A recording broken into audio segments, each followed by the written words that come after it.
Merhaba arkadaşlar. Size bu videomda 2. Beyazıt'ın kardeşi Cem Sultan'ın hayatını anlatacağım. Cem Sultan ya da Şehzade Cem, doğum tarihi 22 Aralık 1459, Edirne, ölüm tarihi ise 25 Şubat 1495, Napoli. 2. Mehmet'in Çiçek Hatun'dan olma en küçük oğlu ve 2. Beyazıt'ın küçük kardeşi, ağabeyi 2. Beyazıt ile girdiği taht mücadelesiyle bilinir. Yaşamı 22 Aralık 1459 tarihinde Edirne Sarayı'nda doğdu.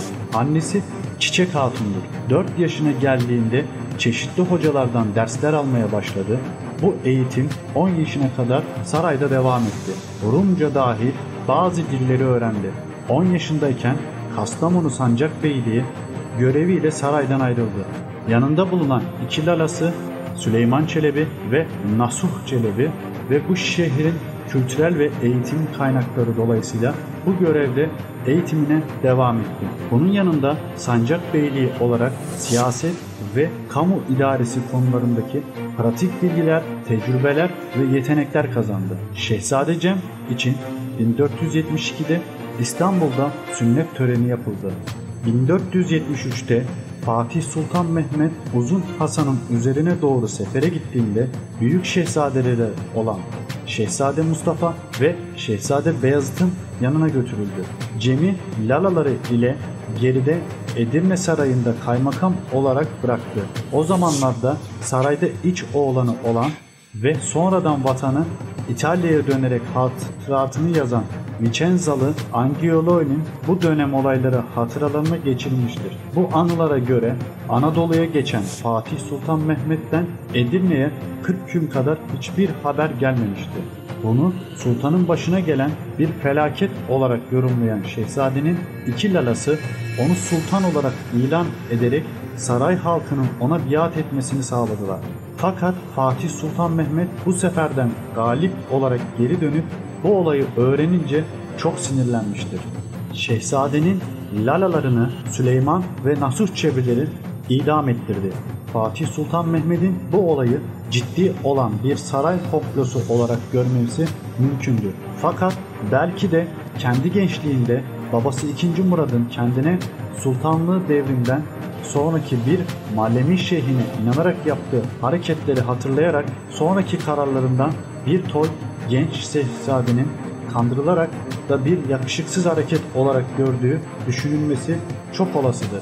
Çünkü ertesi yıl Konya'da valiyken ölen Şehzade Mustafa'nın yerine Şehzade Cem'i Konya'ya vali olarak atadı. 3 Mayıs 1481'de Fatih Sultan Mehmet'in ölümü üzerine yeni padişah belirlemek için Amasya'da bulunan en büyük Şehzade Beyazıt'e ve Konya'da bulunan en küçük Şehzade Cem'e haberciler gönderildi. Vezir-i Azam Karamanlı Mehmet Paşa Şehzade Cem taraftarıydı ve bu yüzden sultanın vefatını bir süreliğine gizlemeye çalışmışsa da bunu başaramamıştı. Duruma kızan Yeniçeriler ayaklanıp Sadrazam Karamanlı Mehmet Paşa'yı öldürdüler ve Şehzade Beyazıt'ın İstanbul'da bulunan oğlu Korkut'u saltanat naibi ilan ederek onu tahta çıkardılar. Ancak Cem Sultan'a gönderilen haberci yolda Şehzade Beyazıt'ın kayınbabası ve Anadolu Beylerbeyi olan Sinan Paşa tarafından yakalandı ve öldürülmesi neticesinde Cem Sultan haberi aldığında iş işten geçmiş, en büyük destekçisi Sadrazam Karamanlı Mehmet Paşa da Yeniçerilerin isyanıyla öldürülmüştü. Cem Sultan babasının vefatını 4 gün sonra öğrenebildi.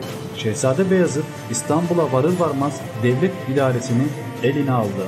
Bursa'da tahta çıkışı. Cem Sultan babasının meşhur kanunnamesine koydurduğu her kimseye evladından saltanat müyesser ola karındaşların nizam-ı alem için katletmek münasiptir. Ekser ulema dahi bunu tecviz etmişlerdir. Hükmü gereği öldürüleceğinden emin olduğunda Konya civarında topladığı bir miktar askerle Bursa'ya doğru ilerledi. Cem Sultan 4000 kadar askeriyle birlikte 27 Mayıs 1481'de İnegöl önlerine geldi. Sultan II. Beyazıt Ayas Paşa idaresindeki bir orduyu Cem Sultan'ın üzerine gönderdi. 28 Mayıs'ta yapılan muhabereyi kazanan Cem Sultan Bursa'da padişahlığını ilan etti. Kendi adına hutbe okutarak para bastırdı ve çeşitli fermanlar yayınladı. Bu saltanatı ancak 20 gün sürdü. Sultan II. Beyazıt'a gönderdiği arabulucularla özellikle büyük halası Selçuk Sultan ile kendisinin Anadolu'da Sultan Beyazıt'ın da Rumeli'de padişah olmasını ve Osmanlı topraklarını eşit olarak paylaşmayı teklif etti. Kan dökülmemesini talep etmişti. Beyazıt bunu hükümdarlar arasında akrabalık yoktur şeklindeki Arap atasözüyle karşılık vermişti.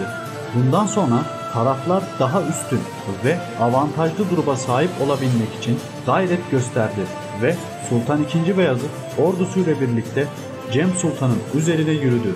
Yenişehir Ovası'nda 20 Haziran 1481 tarihinde yapılan savaşı kaybeden Cem Sultan Konya'ya geldi, ancak Gedik Ahmet Paşa komutasındaki kuvvetlerin takibi süresince Cem Sultan yanına ailesini de alarak Osmanlı topraklarını terk ederek Ramazanoğulları toprakları olan Adana'dan Memlük Sultanlığı toprakları olan Halep'e geçip Kahire'ye gitti. Memlüklü Sultanı Kayıkbay onu törenle karşıladı. Fakat Kayıkbay Cem Sultan'ın aradığı askeri desteği vermedi. Cem Sultan oradan da hac mevsiminde Hicaz'a gitti. Cem Sultan hacca giden ilk Osmanoğlu'dur. Orada yazdığı şiirlerin de saltanat kavgasından tamamen vazgeçtiği, hac farizesini yerine getirmenin verdiği iç huzura taç ve tahta bile değişmek istemediği görülür. Hicaz'da bulunmaktayken Bayatlı Mahmut adlı bir tarihçiyi erken Osmanlı tarihlerinden en önemlilerinden biri olan Cami Cemeyyin adlı tarih eserini hazırlamaya destek sağladı. Hacdan sonra tekrar Kahire'ye gelerek çeşitli telkin ve tahriklerle yeniden talihini denemek istedi. 27 Mayıs 1482'de Konya'yı kuşattı. II. Beyazıt'ın yaklaşması üzerine kuşatmayı kaldırarak Ankara'ya gitti. Oradan da tekrar Mısır'a gidilecekti, ancak yolları tutulmuştu. II. Beyazıt bu defa Cem Sultan'a bütün masraflarının karşılanması şartıyla Kudüs'e ikamet etmesini teklif etti. Ancak bu teklifi reddetti. Başta Karamanoğlu, Kasım Bey olmak üzere etrafındaki bazı kimseler saltanat mücadelesine Rumeli'de devam etmesi tavsiyesinde bulundular. Ağabeyi Sultan II. Beyazıt'tan bir mektup aldı. Bu mektupta padişahlıktan vazgeçtiği takdirde kendisine 1 milyon akçe ödeyeceği belirtiliyordu. Rodos şövalyeleri ile ittifakı. Rumeli'ye geçmek için de Rodos şövalyelerinin gemilerini kullanacaktı. Bu sırada Rodos şövalyelerinden Pirre Abutson onu Rodos'a davet etti. Rodos'a gelindiğinde 30 Temmuz 1482 Said Cihan şövalyelerinin reisi Abutson ile varılan anlaşmaya göre şövalyeler Cem Sultan'a yardım edecekler, karşılığında Rodos'tan alınan adalar geri verilecekti. Daimi bir sulh olacak ve masraflarına karşılık 150 bin altın alacaklardı. Diyabussun bu anlaşmayı yaparken Avrupa kralları ve Papa'ya mektuplar göndererek Cem'in Rodos'ta olduğunu, durumundan istifade ile bir Haçlı ordusu meydana getirilmesini ve Türklerin Avrupa'dan çıkarılmasını teklif etmekteydi. Bu kıymetli rehinenin muhafaza edilebilmesi için de Fransa'nın uygun olduğunu müzakere etmekteydiler. Sultan Beyazıt ise şövalyelere her yıl 45 bin duka altını vermek üzere bir anlaşma yaptı. Cem Sultan'ın Fransa'ya gönderilme kararı alınmasına rağmen hala o Rumeli'ye geçme planları yapmaktaydı. Rodos'tan Sicilya'ya, oradan da Nice limanına gelindi ve bir süre kalındı. Cem Sultan Fransa'dan başka bir ülkenin eline geçmesini Osmanlı Devleti açısından sakıncalı gören Sultan II. Beyazıt Fransa'ya bir elçi göndererek Cem Sultan'ın Fransa'da tutulmasını istedi.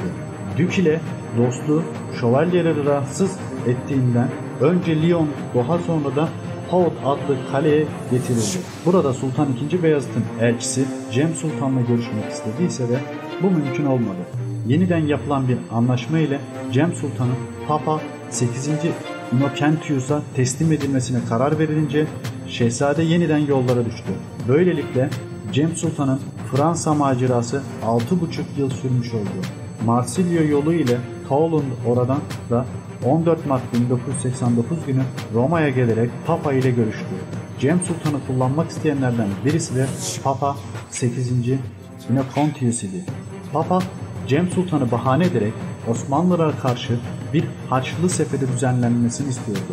Ancak bunda başarılı olamayınca Cem Sultan'a Hristiyan olma teklifinde bulundu. Ancak Cem Sultan bunu kesinlikle reddetti. Cem Sultan'ın tek arzusu Mısır'da bıraktığı annesi ve çocuklarına kavuşmaktı. Ancak Papa'nın başka planları vardı. Çeşitli tekliflerde bulundular. Cem Sultan'ı bunları dini mubin İslam'a ihanet edemeyeceğini ve dini cihan saltanatına değişmeyeceğini cevabıyla geri çevirdi. Ve Roma'da 5 yıl 11 aydan fazla kaldı. Başta Macaristan kralı olmak üzere Memluklu Sultanı ve diğerlerinin Cem Sultan ile ilgili talepleri Papa'yı çok zor durumda bıraktı. Bu sırada hem Cem Sultan'a hem de Papa'ya suikast teşebbüsleri olmaktaydı. Fransa kralı 8. Carles ısrarlı talepleri üzerine Cem ona teslim edilmek üzere Napoli'ye doğru yola çıkarıldı. Ancak yolda fenalaştı. Muhtemelen tesliminden önce Papa tarafından zehirlenmişti. Uygulanan bütün tedavi yöntemleri netice vermeyince Şehzade ailesinin Mısır'dan İstanbul'a getirilip gözetilmesi, kendisine hizmet edenlerin memnun edilmesi ve ölüsünün mutlaka Osmanlı ülkesine getirilmesi şeklinde vasiyetini yazdırdı. Sultan, Cem'in Roma halkın fakirlerine para vermesi, Avrupa'da Cem Sultan'ın bu hareketi taraftar toplamı olarak karşılandı. Cem Sultan vakası Osmanlı tarihinde Yıldırım Beyazıt'ın Timur'un elinden esir düşüp demir kafese hapsedilmesinden sonra ikinci büyük bir hadisedir. Rumeli'den tekrar Osmanlı topraklarına gelmek isteyen Cem Sultan 14 yıl esir hayatı yaşadı. En son Papa'nın elinden Fransız kralı tarafından kurtarılmış ancak büyük bir ihtimalle zehirlendiği için bir hafta içinde yolda ölmüştü. Cem Sultan'ın bakım masrafları için Papa Sultan II. Beyazıt'tan yılda 40.000 altından fazla para kopartmayı başarmış. Cem Sultan'ı serbest bırakma tehditleriyle de Osmanlı fetihlerini durdurmuştu. Bu olay ileride Şehzade katli içinde önemli bir meslek teşkil etmiştir.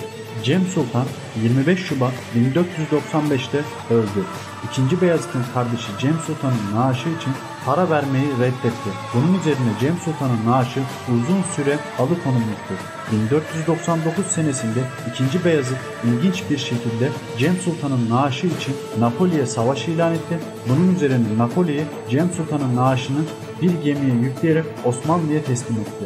Şehzade Cem'in naaşı Bursa'da büyük babası Sultan II. Murat'ın yaptırdığı caminin bahçesine kardeşi Şehzade Mustafa'nın yanına gömüldü. Annesi ve çocukların ne oldukları da açıklıdır. Cem Sultan'ın annesi Çiçek Hatun oğlu Mısır'dayken onunla mektuplaştığı belgelenmiştir. Çiçek Hatun Mısır'da 1495'te vebadan ölmüştür.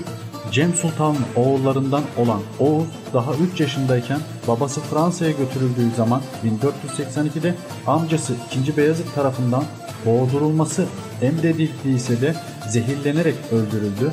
Sultan Cem'in diğer oğlu Murat Rodos'ta kalmış ve bağnaz müritle vaftiz edilip Hristiyan olmuştur. Murat kendi oğluyla birlikte Kanuni Sultan Süleyman'ın Rodos kuşatmasında şövalyelerinin yanında bulunmuştur. Rodos Osmanlı kuvvetleri tarafından ele geçirildikten sonra herkesin kaleyi serbestçe terk ettiği halde Cem'in oğlu Murat ve torunu yakalandı ve fetihten sonra 1. Süleyman'ın emriyle boğularak öldürüldü. Ailesi 100 yıllar sonra dahi Avrupa'da kalan iki torununun soyundan gelenleri bugünün Osmanlı hanedanı Cem Sultan'ın torunları kuzen olarak tanınıyor. Ama aralarında almayı kabul etmiyorlar. Kanuni Rodos'u fethettiği zaman Hristiyan olan torunlarını katletmiştir.